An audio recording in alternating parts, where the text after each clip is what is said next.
Gender से संबंधित। तो सोशलाइजेशन के बारे में जो जो मेन थे वो मैंने आपको बता दिए। अब बात करते हैं आपके जेंडर के बारे में। जेंडर की शुरुआत कर लेते हैं, ठीक है। हाँ ठीक है भाई, अब जेंडर की शुरुआत कर लेते हैं, फिर उसके बाद बात करेंगे हम हेरिडिटी और एनवायरमेंट के ऊपर बात कर लेते हैं, ठीक है। अब बात करते हैं जेंडर से शुरुआत कर लेते हैं। चलो भाई करते हैं जेंडर की शुरुआत। दूसरा टॉपिक अब आपका शुरू हो गया। पहला ही क्वेश्चन मैंने कहा ना, बिल्कुल बेस से शुरू करेंगे। जेंडर क्या होता है, फिर जेंडर के एक एक करके जो जो इसके टाइप्स है उसके ऊपर बात करेंगे, ठीक। अब देखिए जेंडर क्या होता है। पहले जेंडर का क्वेश्चन आ गया कि जेंडर डैश निर्मित है, जबकि जो लिंग है वो डैश निर्मित है। यानी जेंडर क्या होता है और सेक्स क्या होता है। देखिए पहले इसके ऊपर नजर डालिए। पहले यहां पर दिया हुआ है सेक्स और यहां पर दिया हुआ है जेंडर, ठीक है। अब जो आप लोगों ने अपना सीटेट का सिलेबस देखा होगा, तो सीटेट के सिलेबस में वहां पर दिया हुआ है gender as a social construct. ये आपके सिलेबस के अंदर लिखा हुआ है ना। तो वहां पर जेंडर को माना गया है एक सोशल कंस्ट्रक्ट माना हुआ है। क्या माना हुआ है जेंडर को? जेंडर को माना गया है एक वहां पर आपका एक सोशल कंस्ट्रक्ट माना हुआ है। क्या माना हुआ है?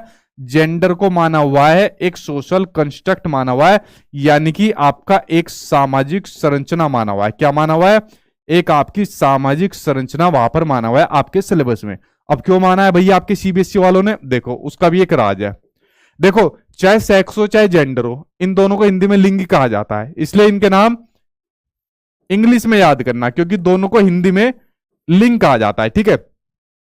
अब देखिए सेक्स को माना गया बायोलॉजिकल कंस्ट्रक्ट, ठीक है। अब देखो इसको क्यों माना गया है दोनों को अलग अलग कंस्ट्रक्ट, वो मैं आपको बताता हूं, ठीक है। दोनों को अलग अलग क्यों माना गया, बायोलॉजिकल कंस्ट्रक्ट इसको माना गया है। अब देखो ध्यान से समझना आप लोग। देखो सेक्स को बायोलॉजिकल कंस्ट्रक्ट इसलिए माना गया है क्योंकि देखिए बायोलॉजिकल कंस्ट्रक्ट, क्योंकि जब बच्चा पैदा होता है या ऊपर वाले ने बनाकर भेज दिया रहता है, तो सिर्फ इतना पता होता है भाई ये मेल होगा या फिर ये फीमेल होगा, बस। इससे ज्यादा और कुछ नहीं पता होता, क्योंकि पैदा होने के बाद सिर्फ इतना पता रहता है ये मेल होगा ये फीमेल होगा। ये जेंडर के बारे में सिर्फ इतना पता होता है। क्या पता रहता है? कि भाई ये आपका मेल होगा या फिर फीमेल होगा, ठीक है। ये दो जेंडर के बारे में ही तो पता होता है। तो बायोलॉजिकल कंस्ट्रक्ट होती है, ठीक है, जैविक संरचना होती है, ठीक। बस ये आपका जैविक संरचना द्वारा निर्धारित हो जाता है कि बच्चा होगा या बच्ची होगी, बस इतना पता होता है और कुछ नहीं पता होता।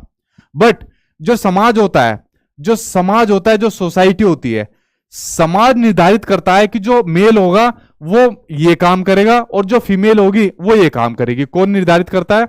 पेन कौन सा लो भाई। फिर जो समाज होता है, समाज निर्धारित करता है कि जो मेल होता है ताकतवर, मेल होता है पावरफुल, मेल होता है इंटेलिजेंट, ये बात बताता है समाज। और वो करेगा घर बाहर के काम करेगा और पावरफुल हो रहता है, ताकतवर रहता है, ठीक है। ये बात कौन कहता है? समाज कहता है। और फीमेल होती है नाजुक। फीमेल कौन होती है? नाजुक रहती है और वो करेगी घर के काम, वो बनेगी हाउसवाइफ बनेगी। ऐसी चीजों को निर्धारित करता है, ऐसी चीजें निर्धारित करता है समाज। इसलिए इसको कहा जाता है सामाजिक संरचना, इसको कहा जाता है, यानी कि सोशल कंस्ट्रक्ट इसको कहा जाता है। तो पहली चीज तो आप लोग ये समझ गए दोनों के बारे में, ठीक। इसलिए यहां पर पूछा गया है कि जेंडर इजाद, तो जेंडर क्या है? जेंडर एक सोशल कंस्ट्रक्ट है, जबकि जो सेक्स है, तो सेक्स क्या है? सेक्स एक बायोलॉजिकल कंस्ट्रक्ट है। क्या है? एक बायोलॉजिकल कंस्ट्रक्ट है। तो आंसर यहां पर आपका फर्स्ट सही हो जाएगा, ठीक है। अब ये जेंडर के बारे में ही हमको पढ़ना है, जेंडर वाइज पढ़ना है, जेंडर स्टीरियोटाइप पढ़ना है, जेंडर डिस्क्रिमिनेशन के बारे में पढ़ना है, कैसे जेंडर स्टीरियोटाइप या जेंडर वाइज को हम चैलेंज दे सकते हैं, वो सब इस चैप्टर के बारे में हमको एक एक करके पढ़ना है, ठीक है। चलिए जैसा अगला क्वेश्चन सामने आपकी स्क्रीन पर आ गया, ये रहा आपके सामने नेक्स्ट क्वेश्चन, इसके ऊपर एक बार नजर डालते हैं, ठीक।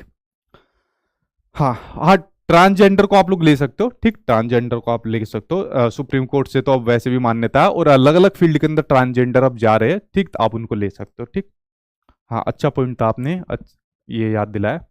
देखिए अगला क्वेश्चन आपके सामने है कि निम्नलिखित में से कौन से लिंग भेदभाव के स्रोत है, यानी कि जेंडर डिस्क्रिमिनेशन के कौन कौन से सोर्स है। यानी दो जेंडर के बीच में जब भेदभाव किया जाता है, लड़के लड़कियों और जैसे इन्होंने कहा तीसरा जेंडर, उनके बीच में जब भेदभाव किया जाता है, तो वो कौन कौन से सोर्स है जो आपको बताना है।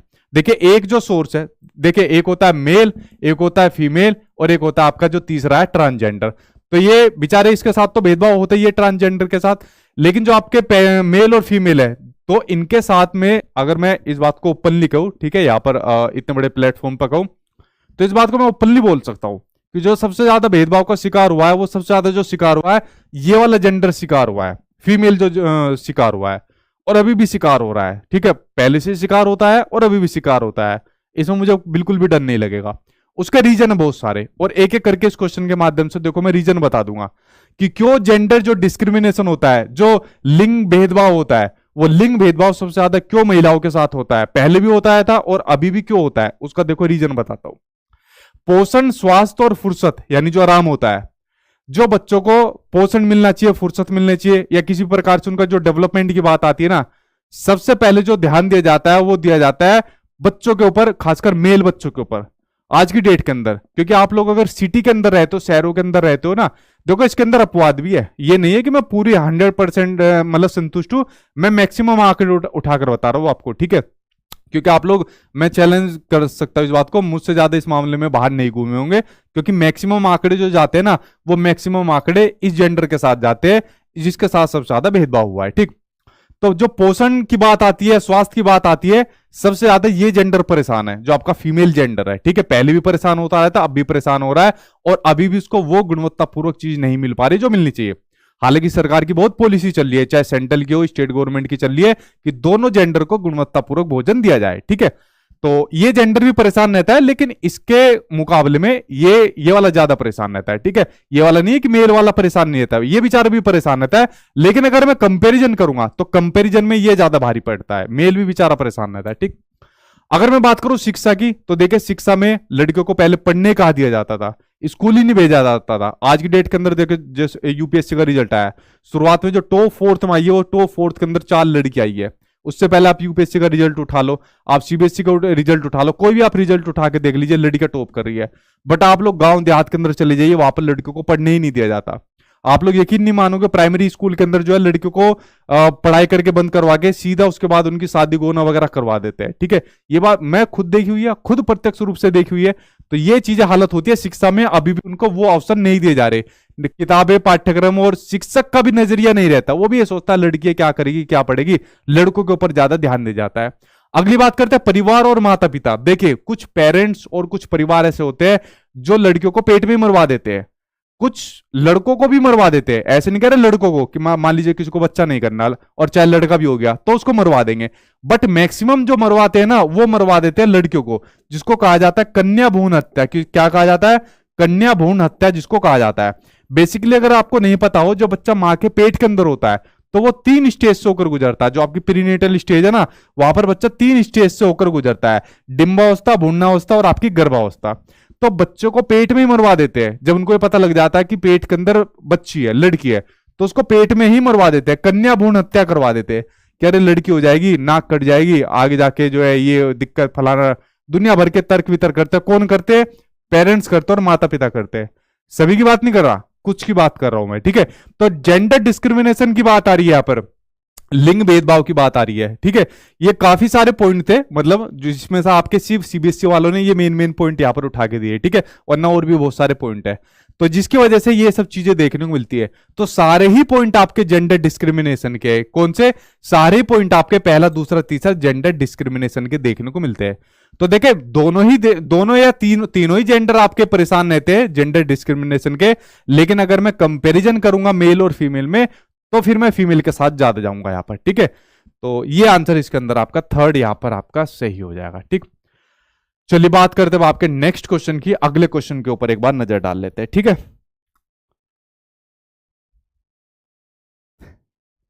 चलिए नेक्स्ट क्वेश्चन के ऊपर एक बार नजर डालते हैं। ये रहा आपके सामने नेक्स्ट क्वेश्चन। एक प्रश्न उत्तर सत्र के दौरान एक अध्यापक केवल लड़कों को ही अपने प्रश्न पूछने के अवसर दे रहा है, वह प्रत्यक्ष रूप से किसकी प्रस्तुति है? मतलब अगर कुछ भ्रम है या बच्चों को कंफ्यूजन है, तो सिर्फ लड़कों को पूछने के लिए बोल रहा है, लड़कियों को नहीं बोल रहा है वो किसी भी प्रकार से। तो किस प्रकार का आपका यहाँ पर प्रस्तुति हो जाएगी? Gender empowerment. एम्पावरमेंट तो तब होती है जब वो दोनों जेंडर को इक्वल मात्रा में अपॉर्चुनिटी देता, तो ये तो होनी चाहिए। जेंडर इक्वलिटी भी नहीं हो पाएगी, जेंडर बाइस हो जाएगा। क्या हो जाएगा? जेंडर पक्षपात, यानी कि जेंडर बाइस हो जाएगा। जेंडर बाइस की सिंपल सी आपकी डेफिनेशन है, जब एक जेंडर के मुकाबले, ठीक है, जब एक जेंडर के मुकाबले दूसरे को वरीयता दी जाए। जब एक जेंडर के मुकाबले दूसरे को वरीयता दी जाए, ठीक है, एक जेंडर के मुकाबले दूसरे को वरीयता दी जाए, दूसरे को वरीयता दी जाए तो ये आपका क्या होता है, जेंडर बाइस होता है। जैसे यहां पर टीचर ने एक जेंडर के मुकाबले दूसरे को वरीयता दे दी, लड़कियों के मुकाबले लड़के को ज्यादा वरीयता दे दी, किसकी, क्वेश्चन पूछने की, जो भी उनके डाउट है, जो भी उनके भरम है, लड़कियों को नहीं दी। तो यहां पर क्या हो जाएगा, जेंडर बाइस हो जाएगा। जैसे मान लो मैं यहां पर आपको दे दूं, ठीक है, कि यहां पर सिर्फ जो है लड़के क्वेश्चन पूछेंगे, लड़कियां नहीं पूछेगी, तो लड़कियां टूट जाएगी, ठीक है, हम तो इसको खा जाएंगे, हमसे हमसे क्वेश्चन पूछता है, सिर्फ अपने जेंडर वाले से क्वेश्चन पूछता है, अपने भाइयों सगे संबंधियों से पूछता है। अगर मैंने कहा कि लड़कियों से लड़कियां क्वेश्चन पूछेगी, लड़के नहीं पूछेंगे, फिर देखो लड़कियों के कितने जबरदस्त जबरदस्त यहाँ पर कमेंट देखने को मिलेंगे ना, मेरे फोन के अंदर इन्होंने तबाही मचा दी। तो ठीक है, अगला क्वेश्चन देखता, सामने आपकी स्क्रीन पर आ गया, ये रहा आपके सामने नेक्स्ट क्वेश्चन। ठीक, हाँ, नेक्स्ट क्वेश्चन आपके सामने दिया हुआ है, एक व्यक्ति के लिंग के आधार पर यानी कि जेंडर के आधार पर अवसर, संसाधनों या लाभों के आवंटन और सेवाओं के परिवेश में भेदभाव की अनुपस्थिति किसको संदर्भित करती है। बेसिकली देखो क्वेश्चन को थोड़ा टेक्निकल दिया है, मतलब जो भी आप उसको अवसर दे रहे हो, संसाधन दे रहे हो, ठीक है, जेंडर को, तो उनमें अनुपस्थिति करनी है, भेदभाव की अनुपस्थिति करनी है, मतलब सभी को इक्वल संसाधन आपको देने हैं। उसके कहने का मीनिंग ये है। तो पहला ऑप्शन दे दिया लिंग समानता यानी कि जेंडर इक्वलिटी। ठीक है भाई, जेंडर इक्वलिटी का मतलब ये है जो भी आप एक जेंडर को, किसी भी जेंडर को, सभी को समान संसाधन दे रहे हो, तो यही बेसिकली आपका जेंडर इक्वलिटी का मतलब होता है। ठीक है, मान लीजिए जैसे आप दोनों जेंडर हो, तो दोनों जेंडर को मैंने क्या काम करा, समान संसाधन दे रहा हूं, बस सभी को समान ही तो पढ़ा रहा हूं, एक तरीके से पढ़ा रहा हूं, लड़कों को अलग लड़कियों को अलग थोड़ी पढ़ा रहा हूं, इस तरीके से थोड़ी करा रहा हूं। ठीक है, तो क्या कर रहा हूं मैं यहाँ पर जेंडर इक्वलिटी कर रहा हूं। ठीक है, तो हमारी क्लासरूम किस प्रकार से चल रही है, जेंडर इक्वलिटी के अकॉर्डिंग ही तो चल रही है, अलग अलग थोड़ी चल रही है, लड़कियों के लिए अलग, लड़कों के लिए अलग। तो आपका जेंडर इक्वलिटी का ये हमारा एग्जांपल हो जाएगा फर्स्ट, यहाँ पर पहला ही आंसर आपका सही हो जाएगा। ठीक है, बाकी अच्छा देखो, जेंडर इक्वलिटी और जेंडर इक्विटी ये मैं आपको बता चुका हूं, समानता और समता, इन दोनों के बीच में डिफरेंस मैंने आपको बताया था, इक्विलिटी और इक्विटी। अभी ये इक्विटी का अगला क्वेश्चन आपका आएगा, इसके बारे में मैं आपको बताता हूं। और मैंने आपको बताया था कि सबसे बेस्ट कौन सी होती है, इक्विलिटी बेस्ट होती है, इक्विटी, इक्विटी सबसे बेस्ट मानी जाती है। क्यों मानी जाती है, नजर डालो आपके अगले क्वेश्चन के ऊपर, इक्विटी क्यों बेस्ट मानी जाती है इक्विलिटी के कंपैरिजन में। अरे ये कौन सा आ गया यार, आएगा इक्विटी आएगा, ठीक है, आने वाला है आगे क्वेश्चन, क्योंकि मैंने इक्विटी वाला क्वेश्चन डलवाया था। देखो, लेकिन आपको ध्यान रखना है, इक्विटी को हमेशा बेहतर मानना है। देखो अगला क्वेश्चन है कि भारतीय संविधान का कौन सा अनुच्छेद लिंग के आधार पर वचन को प्रतिबंधित करता है। देखिए अगर मैं बात करूं, आपके आर्टिकल की बात करूं, तो इसमें कौन सा आर्टिकल दिए, आर्टिकल 51A। 51A की अगर मैं बात करूं तो 51A आपका कहता है कि किसी भी नागरिक से जाति, धर्म, जेंडर के आधार पर आप उससे किसी प्रकार का भेदभाव नहीं कर सकते। ठीक है, तो ये बात की बात करता है आपका आर्टिकल 51A, इसकी बात करता है। ठीक है, तो आंसर इसके अंदर क्या हो जाएगा, पहला ही आंसर आपका यहां पर सही हो जाएगा। तो पहली बार सीटेट ने इंट्रोड्यूस करा आर्टिकल को। ठीक है, एक आर्टिकल उसने दे दिया था, आर्टिकल 14 से लेके 18 तक का आर्टिकल दे दिया था। क्या दे दिया था, इसकी जगह दे दिया था आपका 14 से लेके 18 तक का आर्टिकल यहां पर दे दिया था। ठीक है, यानी आपके समता के अधिकार की बात कर दी थी कि किसी के बीच में किसी प्रकार का डिस्क्रिमिनेशन नहीं होगा, किसी प्रकार का भेदभाव नहीं किया जाएगा। तो 15(1)A दे देगा, कभी 14 से 18 के बीच में दे देगा, बस इतना दे देगा आपको, और कुछ नहीं दे देगा। तो दोनों को आप लोग याद कर लेना। ठीक है, चलिए बात करते हैं आपके नेक्स्ट क्वेश्चन की। अगला क्वेश्चन आपके सामने ये आ गया भाई, जेंडर इक्विटी का। ठीक है, मैंने कहा था ना, मैंने पढ़ा था जेंडर इक्विटी का। ठीक, ये क्वेश्चन आपके सामने स्क्रीन पर आ गया, जेंडर इक्विटी का। इसके ऊपर भाई आपकी नजर डालते हैं। परिवारों, समाजों और संस्कृतियों में पुरुषों और महिलाओं का निर्माण लैंगिक समानता के रूप में जाना जाता है। लैंगिक समानता यानी कि आपका जेंडर इक्विटी। ठीक है, समानता, समता, ठीक, समता करो इसे, जेंडर इक्विटी के रूप में जाना जाता है। देखिए अब यहां पर सिंपल से एक बात जानिए जेंडर इक्विटी के बारे में। मान लीजिए ये 3 जेंडर में लिख लेता हूं, मेल, फीमेल और आपका ट्रांसजेंडर, में तीनों को लिख लेता हूं। अब तीनों जेंडर किसी एग्जाम की तैयारी कर रहे हैं, मान लीजिए सीटेट के एग्जाम की तैयारी कर रहे हैं। ठीक, और सीटेट के एग्जाम की तैयारी करते हुए मैंने क्या काम करा, या सरकार ने क्या काम करा, तीनों को समान संसाधन दे दिए। तीनों को समान संसाधन दे दिए। समान संसाधन देने के बाद भी मान लीजिए आपका तीसरा जेंडर है, जो ट्रांसजेंडर है, ये फिर भी सही प्रकार से नहीं पढ़ पा रहा। क्यों, इसको ताने दे रही है पब्लिक, इसको समाज ताने दे रहा है। अबे तुम भी पढ़ने लग गए, तुम कब से पढ़ने लग गए भाई, अरे तुम क्या करोगे पढ़ के। सबसे ज्यादा ताने इसी को मिलते हैं ना, इसके बाद ताने किसको मिलते हैं, इस वाले जेंडर को मिलते हैं, फीमेल को मिलते हैं, सबसे कम मिलते हैं, फिर उसके बाद लड़के को मिलते हैं ताने। ठीक है, तो आपके आगे लड़के क्या हो गया, सर इनका सपोर्ट ले रहा, हमारा नहीं ले रहे। भाई आपको वो वाले ताने मिलते हैं जब पढ़ते पढ़ते ज्यादा टाइम हो जाता है, लेकिन इनको वैसे ताने मिलते हैं, इनके जेंडर की वजह से इनको ज्यादा ताने मिल जाते हैं। आपको जो ताने देता है समाज वैसे ताने देता है, ठीक है। तो मैं जेंडर की वजह से बात कर रहा हूं, इसको नेगेटिव वे में मत लेना। अब यहां पर मान लीजिए ट्रांसजेंडर को ताने मिल रहे हैं, अरे तुम क्या करोगे पढ़ के, तुम कब से पढ़ने लग गए, तुम्हारे पहले भी कोई पढ़ा था, इस तरीके के ताने मिल गए। लेकिन सरकार ने सभी को समान संसाधन दे रखे हैं, किताबें दे दी, नोट्स दे दिए, मॉक टेस्ट दे दिए, लेकिन फिर भी जेंडर का सीटेट का एग्जाम पास नहीं हो पाया। लेकिन संसाधन तो बराबर दे दिए ना, तो वो तो हो जाएगा जेंडर इक्वलिटी की बात हो जाएगी। किसकी बात हो जाएगी, वो बात हो जाएगी जेंडर इक्वलिटी की। भाई हमने तो सभी को समान संसाधन दिए, सभी को समान अपॉर्चुनिटी दे दी, अब एग्जाम पास नहीं हो तो हम क्या करें, हमने तो समान संसाधन दे दिए। अब आता है जेंडर इक्विटी आता है। जेंडर इक्विटी कहता है कि हम इनकी जरूरत के अकॉर्डिंग, इनकी एबिलिटी, इनकी कैपेबिलिटी के अकॉर्डिंग हम इनको सुविधाएं प्रोवाइड कराएंगे। अब यहां पर सुविधाएं प्रोवाइड करा दी कि एक काम करो, जैसे मान लो इसको दिक्कत आ रही है, समाज से दिक्कत आ रही है, इनको शिफ्ट कर दो समाज से, बिल्कुल ऐसा माहौल उपलब्ध कराओ जहां पर सभी प्रकार के ऐसे बच्चे हो जो इनको इनकरेज करे, इनको प्रोत्साहित करे कि अरे आप पढ़िए, आपके समाज के लोग तो वकील तक बन गए, बहुत बड़े बड़े जज बन गए, फोर्स के अंदर जा चुके, इनको इस प्रकार से इनकरेज कर रहे हैं। अगर इस प्रकार से इनको इनकरेज किया जाएगा, प्रोत्साहित किया जाएगा, सीटेट का एग्जाम पास कर जाएंगे। तो ये आपका जेंडर इक्विटी बढ़िया रहेगा, या सिर्फ उनको समान संसाधन दे दे बाकी के मुकाबले, वो बढ़िया रहेगा? ये वाला बढ़िया रहेगा ना, जेंडर इक्विटी बढ़िया रहेगा, इसलिए इसको आपका बेस्ट माना जाता है, ठीक है। क्योंकि यहां पर इनकी जरूरत के हिसाब से, इनकी कैपेबिलिटी के हिसाब से, इनकी क्षमताओं के हिसाब से उनको चीजें प्रोवाइड की जाती है, वहां पर सभी को समान संसाधन दे दिए जाते हैं आपके जेंडर इक्विलिटी के अंदर, ठीक है। अब क्वेश्चन इसमें ये पूछा जा गया है, इसके अकॉर्डिंग आपका क्या ऑप्शन है, ऐतिहासिक और सामाजिक हानियों के लिए क्षतिपूर्ति के रूप में न्याय। यानी जो इनकी ऐतिहासिक रूप से और जो सामाजिक हानि हुई है, जो समाज इनको टोंट मारता है, जो बात मैंने आपको बताई, उनके लिए क्षतिपूर्ति के रूप में न्याय की बात करता है, जेंडर इक्विटी बात करता है। पहले ही आंसर यहां पर आपका सही हो जाएगा, ठीक है। ये बात आई थिंक आप लोग समझ गए होंगे। इसलिए आपकी कौन बात करता है, जेंडर इक्विटी बात करता है, ठीक है, समता के अधिकार की बात करता है, ठीक। चलिए बात करते हैं आपके नेक्स्ट पॉइंट की ओर, बात करते हैं अगले क्वेश्चन की ओर हम लोग बात कर लेते हैं, ठीक ठीक है भाई। अगला क्वेश्चन आपके सामने स्क्रीन पर है, निम्नलिखित में से कौन से लिंग विकास के दृष्टिकोण है, यानी कि आपके जेंडर को डेवलपमेंट करने के लिए कौन कौन सी दो अप्रोच है। देखो जेंडर को आपको अप्रोच को डेवलपमेंट करना है, तो देखो बायोलॉजिकल है और कॉग्निटिव भी है। मतलब आपको उनको संरचनात्मक रूप से, यानी आप कह सकते हो जैविक रूप से, बायोलॉजिकल रूप से और कॉग्निटिव रूप से, दोनों प्रकार से डेवलप करना पड़ेगा, ठीक है। तभी आपके जो जेंडर है, चाहे तीनों जेंडर ले लीजिए आज की डेट के अंदर, तभी वो डेवलप हो पाएंगे। ये तो बड़ा सिंपल सा क्वेश्चन था, ठीक। एक सेकंड, कैसे लाइफ बर्बाद हो गई भाई इनके, बहुत रो रहा है एक बच्चा। लैपटॉप में क्लास चल जाएगी भाई, लैपटॉप में क्लास चल जाएगी आपकी, ठीक है, डोंट वरी। 15 का सी, अच्छा हाँ ये लगा लिया करो आप लोग, मैं सिर्फ ऊपर का आंसर बता देता हूं। चलो अगले के ऊपर बढ़ते हैं, नेक्स्ट क्वेश्चन के ऊपर। नेक्स्ट क्वेश्चन आपके सामने आ गया, सबसे महत्वपूर्ण क्वेश्चन, सबसे इंपॉर्टेंट क्वेश्चन आपका जेंडर का। मैं कहूँ अगर जेंडर से सबसे ज्यादा जो क्वेश्चन पूछा जाता है, ये वाला पूछा जाता है आपका, जेंडर से सबसे ज्यादा क्वेश्चन, ठीक है। इसके ऊपर तो वेरी वेरी इंपॉर्टेंट लगा लेना।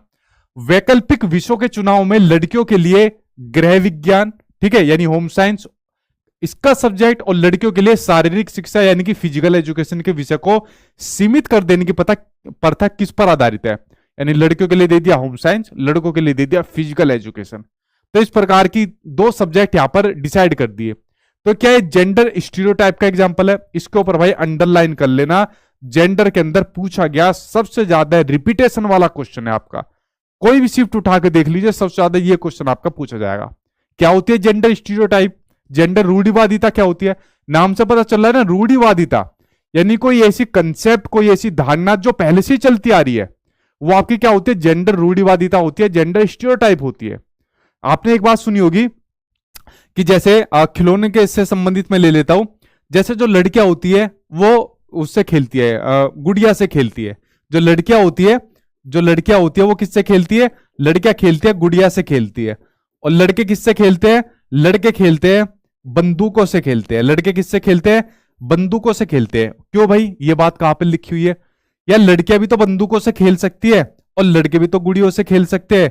क्यों भाई लड़कों, आप में से कोई है नहीं जो यहाँ पर गुड़ियों से खेला होगा और लड़कियां बंदूकों से नहीं खेली होगी? ऐसे खिलौने से खूब खेले होंगे। बट ये धारणाएं पहले से चलती आ रही है, ठीक है, कि ये खिलौने से ये वाला पर्टिकुलर खेलेगा। हमारे घर के अंदर हमारे भांजे भांजे आए हुए हैं, ठीक है, तो मेरा भांजा रोने लगा, भांजा रोने लगा कि मामा वो उसने किट्टो ने वो ले लिया है, ये वाला खिलौना, मेरी बंदूक ले ली है और मेरी बंदूक उसको दिलाओ। मैंने कहा क्यों, खेलने दे। कह रहे लगा नहीं, वो अपनी गुड़िया से खेलेगी। मैंने कहा क्यों, तुम खेल लो गुड़िया से। उसने कहा नहीं, गुड़ियों से लड़के नहीं खेलते। उसने वाली बात कह दी। क्यों? क्योंकि बेसिकली जो बच्चा रहता है ना, जब बच्चा आपका अर्ली चाइल्डहुड की स्टेज के अंदर रहता है, किस स्टेज के अंदर, बच्चा जब आपका अर्ली चाइल्डहुड स्टेज के अंदर रहता है ना, तब उसको जेंडर रोल के बारे में पता चल जाता है। किसके बारे में? जब उसको जेंडर रोल के बारे में बच्चों को पता चल जाता है। आपके सीटेट के एग्जाम में क्वेश्चन आया था कि बच्चों को लगभग किस साल की उम्र में पता लग जाता है, जेंडर रोल के बारे में पता लग जाता है। तो वहां पर क्वेश्चन आया था कि लगभग 4 साल की उम्र में उसको पता लग जाता है, ठीक है, लगभग 4 साल की उम्र में बच्चों को पता लग जाता है, ठीक है। वरना अर्ली चाइल्डहुड की एज में बच्चों को पता लग जाता है कि भाई मैं मेल हूं और ये फीमेल है, और मेल को अपना बंदूक से खेलनी चाहिए, जैसे मेरे भांजे ने कहा, और जो फीमेल है उसको गुड़ियों से खेलनी चाहिए। तो उसको ये जेंडर के बारे में ये चीजें बच्चों को पता लग जाती है। और कौन बताता है ये बात बताता समाज, सोसाइटी। इसलिए तो जेंडर को माना गया सामाजिक संरचना, सोशल कंस्ट्रक्ट इसको माना गया। आई होप आप लोग इस बात को समझोगे। उसके अलावा जैसे और एग्जांपल सीटेट के एग्जाम में पूछे गए कि लड़कों के लिए कहा जाता है क्यों लड़कियों की तरह रोते हो। क्यों भाई, लड़के रो नहीं सकते? अगर जहां पर लड़कों ने रोना शुरू कर दिया वही बोलते क्यों लड़कियों की तरह रोते हो, है भाई लड़को तुम रो नहीं सकते हो, जरूरी है लड़कियों की तरह रोया जाएगा, ठीक है। तो ये सब आपके जितने भी एग्जाम्पल होते हैं ये आपके जेंडर स्टीरियोटाइप के आपके एग्जाम्पल होते हैं। लड़कियां मैथ के अंदर कमजोर होती है, ये एग्जाम्पल है, मतलब क्यों लड़कियां मैथ के अंदर कहा कमजोर होती है, अब तो टॉप कर रही है। तो ये सभी एग्जाम्पल आपके जेंडर स्टीरियोटाइप के आपके एग्जाम्पल होते हैं, ठीक है। तो आई थिंक आप लोग समझ गए होंगे जेंडर स्टीरियोटाइप का एग्जाम्पल किस तरीके के क्वेश्चन आपके एग्जाम में भी आते हैं, वो मैंने आपको यहां पर बता दिया, ठीक है। हाँ सर, मेरी sister as well as shooter. हाँ, मतलब बहुत लड़कियां ऐसी जो शूटर है, मतलब और बहुत सारे एथलीट में जिन्होंने भाग लिया है, तो बहुत ऐसी, ठीक है। और बहुत सारे लड़के ऐसे होंगे और जो मतलब बहुत अच्छे कुक है, ठीक, बहुत ऐसे है जो जो बहुत अच्छे अच्छे कुक है, ठीक है। एक वो आते हैं संजीव कुमार, आप लोगों ने उनका नाम सुना होगा। तो इंडिया के बहुत अच्छे वो मतलब खाना बनाते हैं संजीव कुमार, आई थिंक, अगर मैं नाम सही ले रहा हूँ। तो बहुत ऐसे जिन्होंने ये काम करते हैं, ठीक। जरूरी थोड़ी है कि जो मेल होगा वो बाहर के काम करेगा, फीमेल होगी वो घर के काम करेगी, या पर्टिकुलर इसी काम को करेगा। दोनों में से कोई भी कर सकता है जो उनको अच्छा लगे, ठीक है। इसमें मूंछों की लड़ाई थोड़ी है। अगला क्वेश्चन देखते हैं सामने आपकी स्क्रीन पर। घर वालों के सामने मत देखना ये वीडियो, कहेंगे हम नहीं मानते, ठीक है। और खासकर जो वैसे चौधरी टाइप लोग हैं, ठीक है, वो कहेंगे हम नहीं मानते, ये मास्टर पागल है, हम नहीं सुनेंगे इसकी बात को। इसकी वीडियो मत देखना, कोई सही से मास्टर की वीडियो देखो जो ये बताए कि हाँ भाई हमारी चलती है। क्योंकि हमारा देश बेसिकली पता है क्या है, पुरुष प्रधान देश है हमारा जो देश है। तो ज्यादातर यहाँ पुरुषों की चलती है, अपनी चलाते हैं। तो जैसे हम लोग कहीं पर जाते हैं ना जहाँ पर पुरुषों की चलती है, वो कहते हैं भाई साहब हमारे घर के अंदर कोई लेडीज नीचे भी आ गई ना और 4 आदमी बैठे हुए हैं, उसके बाद हम छोड़ते नहीं है उसको। मैंने यार कैसे कैसे गधे आदमी हो रहे पड़े ठीक है। तो इस तरीके से पुरुष प्रधान देश है। क्यों भाई लेडीज नीचे क्यों नहीं आ सकती? लेडीज ने पूरा देश चलाया, ठीक है, पूरी दुनिया चलाई हुई है लेडीज ने। तो ऐसे क्या काम नहीं कर सकती लेडीज, ठीक है। चलो भाई अगला क्वेश्चन देखते हैं, अगले के ऊपर एक एक करके नजर डालते हैं अगले क्वेश्चन के ऊपर, ठीक है। अब ये मत कर लेना लेडीज कि हमने तो सर ने ऐसे तारीफ कर दी, अब हम अपना हिक्का वो चलाएगी सिक्का, हुकुम अब हम ये घर के अंदर चलाएगी। भाई तालमेल से चलाना जो भी कुछ है। पता चला आज किसी के घर में लड़ाई बज गई और मुझे पकड़ लिया फिर, ठीक है, कि ये नाश की जड़ इसी ने हमारे घर के अंदर कलेश करवाया। अगला क्वेश्चन है कि कक्षा में जेंडर रूढ़िवादिता यानी जेंडर स्टीरियोटाइप को रोकने के लिए यह महत्वपूर्ण है। तो बताओ जेंडर स्टीरियोटाइप को कैसे रोका जा सकता है? जो आपके ये जेंडर स्टीरियोटाइप चलता है, घरों के अंदर भी जेंडर स्टीरियोटाइप चलता है कि लड़कियों को बाहर नहीं भेजेंगे किसी काम के लिए, लड़का जाएगा दुकान पे कोई चीज लेने के लिए, लड़कियां रसोई का काम करेगी, बस यही तो चलता है जेंडर स्टीरियोटाइप, ठीक है। ऐसी तो चलता है ना घरों के अंदर। तो इस प्रकार के जेंडर स्टीरियोटाइप को रोकने के लिए क्या करोगे आप लोग? अंतर जेंडर पारस्परिकता को प्रतिबंधित किया जाए। यार प्रतिबंधित नहीं करोगे, पता है क्या काम करो, घर के अंदर जैसे लड़का है उससे किचन के में काम करवा दो, झाड़ू पोछा लगवा दो, और ठीक है। और जो लड़की है उसे बाहर के दुकान पे कोई चीज सामान लेने भेज दो, क्या दिक्कत हो जाएगी? कोई बात नहीं, कॉन्फिडेंस बढ़ेगा, ठीक है। इस तरीके से काम करवा दो। अब ये मत कहना कि आपने काम कराया क्या, आपने झाड़ू पोछे लगाए क्या, ठीक है। अगला है जेंडर भेदभाव पर चर्चा करने से बचा जाए। बचा नहीं जाए भाई, जितना ज्यादा हो सके डिस्कशन करा जाए।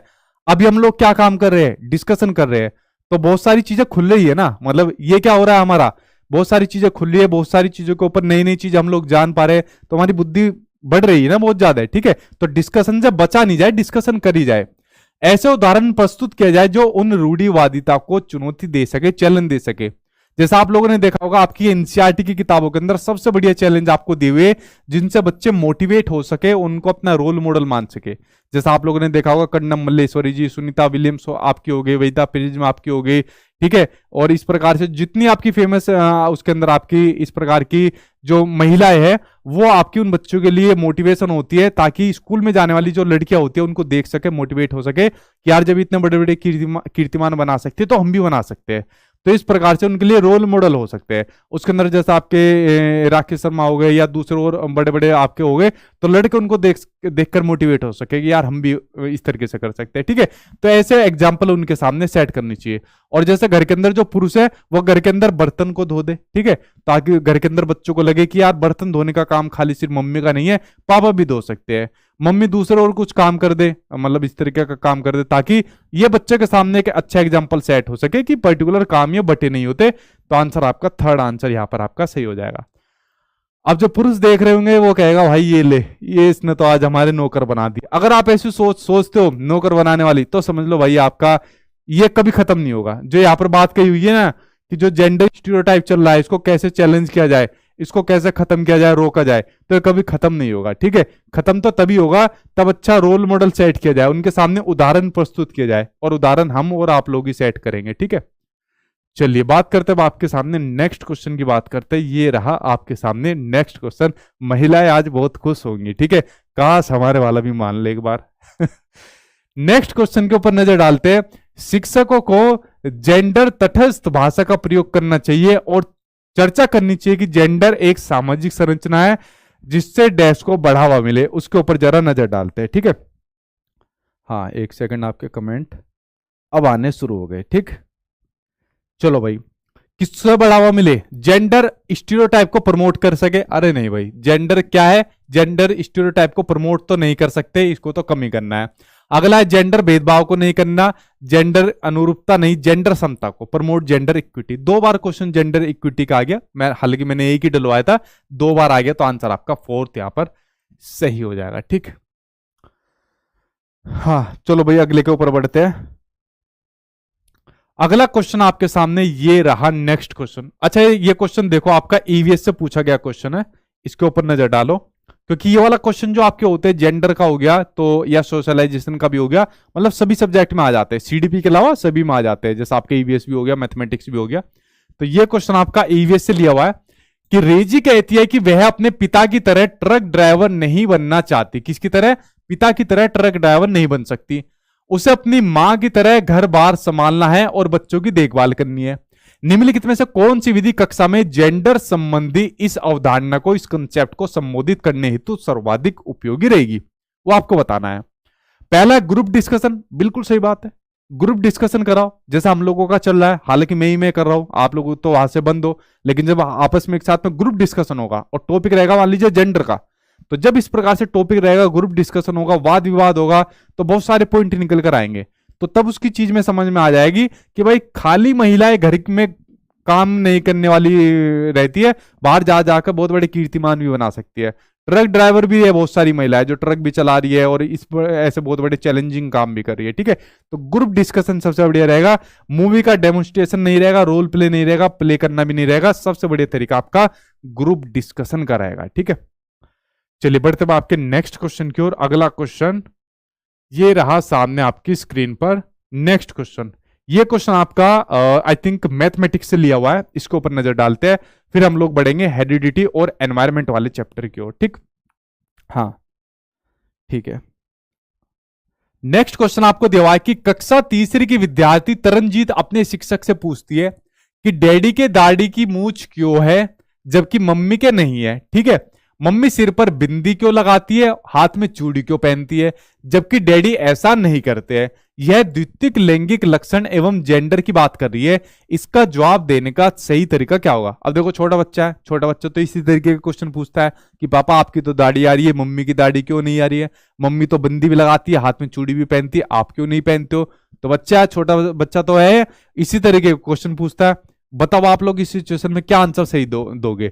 आपके सामने इस तरीके का अगर क्वेश्चन है, ऑप्शन है, तो यह उम्र इस तरीके के जटिल विषयों पर बात करने की नहीं है, बात करने की है। बच्चे के लिए जो सबसे सेंसिटिव जो आपकी एज होती है ना, यही आपकी अर्ली चाइल्डहुड होती है, जिसमें बच्चा ये सब क्वेश्चन पूछता है। क्यों? क्योंकि बच्चा इसके अंदर सबसे ज्यादा कैसा रहता है, जिज्ञासु प्रवृत्ति का रहता है, सबसे ज्यादा क्यूरियोसिटी रहती है। और बच्चा इसके अंदर आपका अनुकरण के माध्यम से सीखता है, कॉपी करके सीखता है। आपने देखा है ना, छोटा बच्चा लगभग अर्ली चाइल्डहुड के अंदर जब बच्चा 2 साल से लेकर 6 साल तक का रहता है, अपने कपड़े को पहन लेगा, पापा है तो पापा की तरह कपड़े पहन लेगा छोटे, और उसकी तरह बिहेव करेगा, मम्मी की तरह पहन लेगा, दादी माँ बन जाएगा, छोटी सी बच्ची रहती है दादी माँ बन जाती है।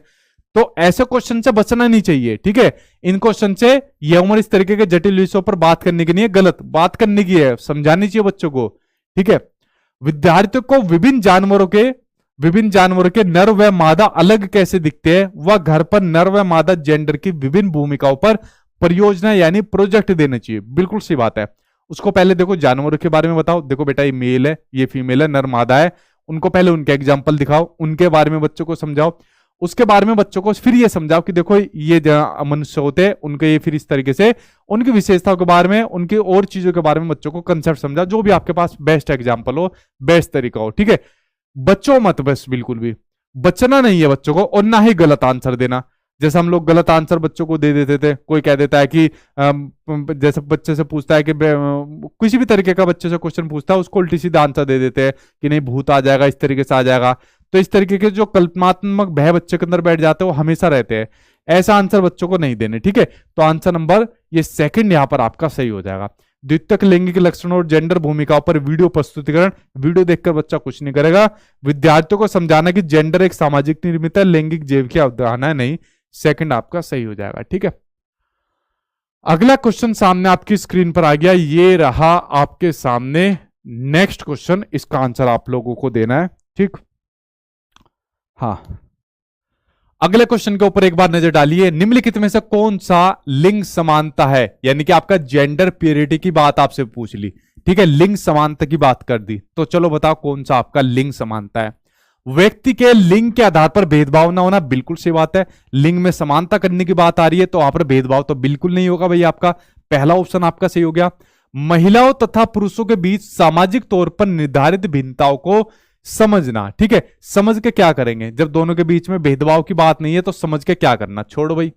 विद्यमान लिंग भेदों तथा विषयों को महसूस करने की क्षमता रखना। लिंग भेद की बात आ गई तो भेद तो करना ही नहीं। किसी भी लिंग के व्यक्ति के प्राप्य शिक्षा के स्रोत समान होना, ठीक है। इसको हम लोग ले सकते हैं कि लिंग के व्यक्ति के जो शिक्षा के स्रोत है वो इसमें समान होना है। तो आंसर आपका फोर्थ यहां पर सही हो जाएगा, ठीक है। और आप लोग किसके साथ जा रहे हो? हाँ, ठीक है भाई।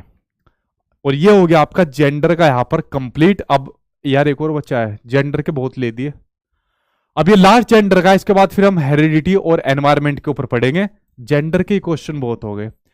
अब यहां पर नीचे 2 स्टेटमेंट दिए हुए, पहला एजर्सन आपको दिया हुआ है, एजर्सन के ऊपर नजर डालो। कई विद्यार्थी गणित में भय और असफलता के बोध का अनुभव करते, क्या ये बिल्कुल सही बात है? बोध और असफलता का अनुभव करते हैं, ठीक है भाई, ठीक, ठीक है। तो कई विद्यार्थी किसमें करते हैं? गणित में भय और असफलता के बोध का अनुभव करते हैं, अजर्सन जो आपका दिया हुआ है। और इसमें कारण दिया हुआ है कि जेंडर भिन्नताएं गणित में भय के लिए उत्तरदायी है। अब जेंडर भिन्नताओं की बात आ गई। बेसिकली यहां पर एक जेंडर के उत्तरदायित्व की यहां पर बात आ रही है कि जो खासकर जोड़ा जाता है किसी फीमेल से, कि जो फीमेल होती है वो मैथमेटिक्स के अंदर थोड़ी वीक मानी जाती है। तो यहां पर हम लोग जो जाएंगे कि कई विद्यार्थी गणित में भय और असफलता के बोध का अनुभव करते हैं, ठीक है। तो ये तो सही बात है कि गणित में भय और असफलता के बोध का करते, तो पहला यहां पर ठीक है। लेकिन जेंडर भिन्नता है गणित में भय के लिए उत्तरदायित्व है कि कोई मेल या फीमेल इसके लिए, जैसे कहा जाता है लड़कियां मैथ के अंदर कमजोर होती है, तो वो इसके लिए क्या उत्तरदायित्व है? वो इसके लिए उत्तरदायित्व नहीं है, ठीक है। तो ये इसका जो कारण दिया है, रीजन दिया है, वो इसका सही रीजन नहीं दिया। कई विद्यार्थी गणित में भय और असफलता के बोध का अनुभव करते हैं, ये बात ठीक है, ठीक है। हर कोई मतलब ये नहीं हो सकता कि हर कोई मतलब मैथमेटिक्स को अच्छी तरीके से सीख पा रहा है, ठीक है। हालांकि सीख सकता है, एनसीएफ 2005 इस बात को कहता है कि हर कोई गणित सीख सकता है, लेकिन यहां पर क्या हुआ है कि कई विद्यार्थी गणित में भय और असफलता के बोध का अनुभव करते हैं, लेकिन जेंडर विभिन्नताओं की वजह से, जैसे ये वाली बात कही कि लड़कियां मैथ के अंदर कमजोर होती है, ये कारण इसने सही नहीं दिया। तो ए आपका सही है, लेकिन ये इसका सही कारण नहीं दिया, तो थर्ड आंसर यहां पर आपका सही हो जाएगा। ठीक है, ठीक है भाई।